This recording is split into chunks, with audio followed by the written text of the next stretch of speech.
Hello दोस्तों, स्वागत है आपका मेरे यूट्यूब चैनल पर। दोस्तों, आज के इस वीडियो में हम पॉलिटी से संबंधित 25 महत्वपूर्ण प्रश्नों को देखेंगे जो किसी न किसी एग्जाम में आए हुए हैं और आने वाले परीक्षाओं की दृष्टि से भी काफ़ी महत्वपूर्ण है। तो चलिए शुरू करते हैं। दोस्तों, हमारा पहला प्रश्न है, संविधान सभा के गठन की मांग सर्वप्रथम 1895 में किसके द्वारा प्रस्तुत की गई? तो दोस्तों, इसका सही उत्तर है ऑप्शन डी, बाल गंगाधर तिलक। ठीक है, तो इसका जो सही उत्तर हो जाएगा वो हो जाएगा ऑप्शन डी, बाल गंगाधर तिलक के द्वारा सबसे पहले संविधान सभा के गठन की मांग की गई थी। हमारा अगला प्रश्न है, वह कौन सा अधिनियम था जिसने भारत में सत्ता ब्रिटिश ईस्ट इंडिया कंपनी से ब्रिटिश क्राउन में स्थानांतरित की थी? तो दोस्तों, वह था भारत सरकार अधिनियम 1858। इसका सही उत्तर हो जाएगा ऑप्शन डी। दोस्तों, 1857 की क्रांति के बाद जो सत्ता थी वो सीधे ईस्ट इंडिया कंपनी से निकलकर क्राउन के हाथों में चली गई। ठीक, नेक्स्ट प्रश्न देखते हैं, रेगुलेटिंग एक्ट पारित किया गया था। तो दोस्तों, जो रेगुलेटिंग एक्ट है यह पारित किया गया था 1773 ईस्वी में, और इस एक्ट के तहत भारत में सुप्रीम कोर्ट की स्थापना हुई थी और बंगाल के प्रथम गवर्नर जनरल वॉरेन हेस्टिंग्स को नियुक्त किया गया था। ठीक है, वॉरेन हेस्टिंग्स को इसी 1717 एक्ट के थ्रू नियुक्त किया गया था।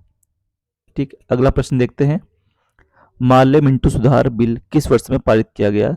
तो दोस्तों, ये पारित किया गया था 1909 ईस्वी में, और यह सांप्रदायिक निर्वाचन का जनक भी था। ठीक है, ये बिल 1909, इसको मार्ले मिंटो सुधार के नाम से भी जाना जाता है। अगला प्रश्न देखते हैं, 1946 का कैबिनेट मिशन 3 मंत्रियों में गठित था, निम्नलिखित में से कौन इसका सदस्य नहीं था?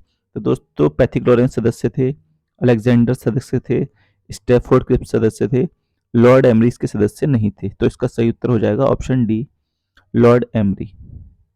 अगला प्रश्न देखते हैं, निम्नलिखित में से किस अधिनियम ने केंद्र में द्वैत शासन प्रणाली को स्थापित किया?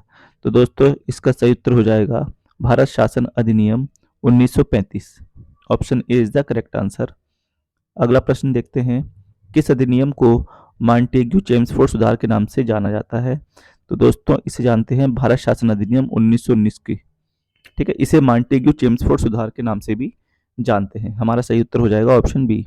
अगला प्रश्न देखते हैं, निम्न में से कौन राष्ट्रपति के प्रसाद पर्यंत अपना पद धारण करता है? तो दोस्तों, राष्ट्रपति के प्रसाद पर्यंत पद धारण करते हैं भारत के महान्यायवादी। Option D is the correct answer.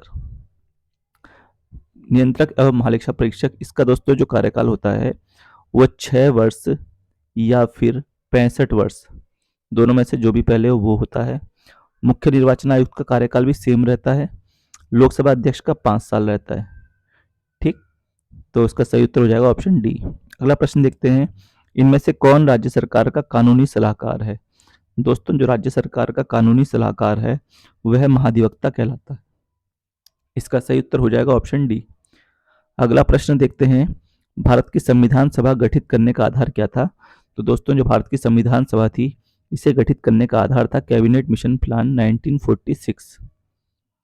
B is the correct answer. अगला प्रश्न है, कैबिनेट मिशन योजना के अनुसार संविधान सभा में कुल कितने सदस्य होने थे? तो दोस्तों, संविधान सभा में टोटल 389 सदस्य होने थे, जिसमें से 296 ब्रिटिश प्रांत से और 93 मेंबर्स जो होने थे ये देशी रियासतों से होने थे।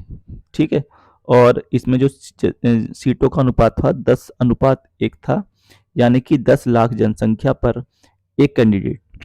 ठीक, तो ये दोनों ही प्रश्न महत्वपूर्ण है, एक तो सीटों का अनुपात भी और कितने सदस्य होने थे संविधान सभा में, 389।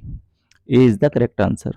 अगला प्रश्न देखते हैं, भारतीय संविधान के किस भाग को उसकी आत्मा की आख्या प्रदान की गई है? तो दोस्तों, ये कहा गया है प्रस्तावना को। ठीक है, 12 का ए ऑप्शन सही होगा। दोस्तों, भारतीय संविधान की प्रस्तावना में 42वें संविधान संशोधन द्वारा समाजवादी, पंथनिरपेक्ष और अखंडता शब्दों को भी जोड़ा गया है। ठीक, नेक्स्ट प्रश्न देखते हैं, भारत एक धर्मनिरपेक्ष राज्य है, इसका मतलब है कि भारतीय राज्य, तो इसका ऑप्शन हो जाएगा दोस्तों ऑप्शन डी। इसका मतलब होता है कि किसी निश्चित धर्म का समर्थन नहीं करता है। ठीक है, धर्मनिरपेक्ष का मतलब होता है कि राज्य का कोई धर्म नहीं होता। अगला प्रश्न देखते हैं, निम्नलिखित में से कौन सा शब्द भारत के संविधान की उद्देशिका में नहीं है? तो दोस्तों उद्देशिका में समाजवादी भी है, पंथनिरपेक्ष भी है, प्रभुत्व संपन्न भी है, जबकि लोक कल्याण हमें डीपीएसपी में मिलता है। ठीक है, तो option D is the correct answer. भारतीय संविधान में समवर्ती सूची की अवधारणा कहाँ से ली गई है? तो दोस्तों समवर्ती सूची हमने ली है ऑस्ट्रेलिया के संविधान से। ठीक, अगला प्रश्न देखते हैं, भारतीय संविधान में मौलिक कर्तव्य का विचार कहाँ से लिया गया है? तो दोस्तों मौलिक कर्तव्य का विचार हमने लिया है रूस के संविधान से। ठीक, इसे 42वें संविधान संशोधन 1976 द्वारा जोड़ा गया था। और किसकी सिफारिश पर जोड़ा गया था दोस्तों? तो स्वर्ण सिंह समिति की सिफारिश पर जोड़ा गया था।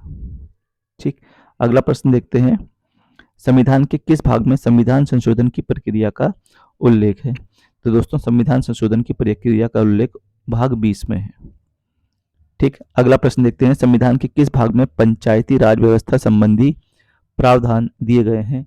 तो दोस्तों ये दिए गए हैं भाग 9 में। इसका सही उत्तर हो जाएगा ऑप्शन डी।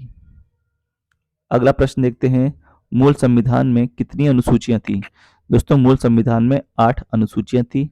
यदि हम वर्तमान की बात करें तो अब ये बढ़कर 12 हो चुकी हैं। ठीक, अगला प्रश्न देखते हैं, 52वें संविधान संशोधन अधिनियम द्वारा 1985 ईस्वी में कौन सी अनुसूची को भारतीय संविधान में शामिल किया गया था?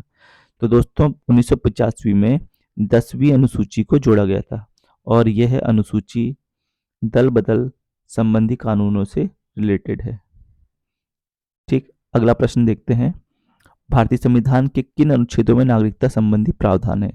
दोस्तों नागरिकता भारतीय संविधान के भाग 2 और अनुच्छेद 511 में है, 5 से लेकर 11 तक है। ठीक, इसका सही उत्तर हो जाएगा ऑप्शन बी।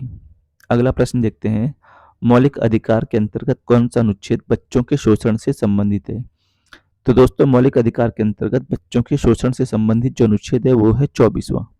इसका सही उत्तर हो जाएगा ऑप्शन डी। अगला प्रश्न देखते हैं, भारतीय संविधान के अंतर्गत कल्याणकारी राज्य की अवधारणा निम्नलिखित में से किस अनुच्छेद में वर्णित है? तो दोस्तों मैंने बताया था पीछे भी कि जो कल्याणकारी राज्य है वो अनुच्छेद 39 में है।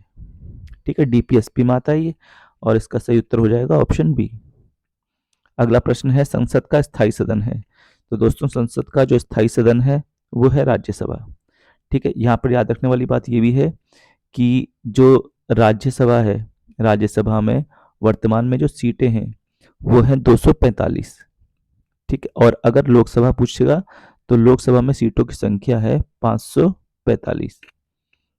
ठीक, अगला प्रश्न देखते हैं, निम्नलिखित में से कौन संसद का अनन्य भाग नहीं है? तो दोस्तों संसद का जो अनन्य भाग है वो उपराष्ट्रपति नहीं है। संसद 3 लोगों को मिला के बनती है, प्रेसिडेंट, लोकसभा और राज्यसभा। ठीक, इन तीनों को मिलाकर हम बोलते हैं संसद। तो उम्मीद है दोस्तों आपको यह सेशन पसंद आया होगा। तो मिलते हैं नेक्स्ट वीडियो में। धन्यवाद।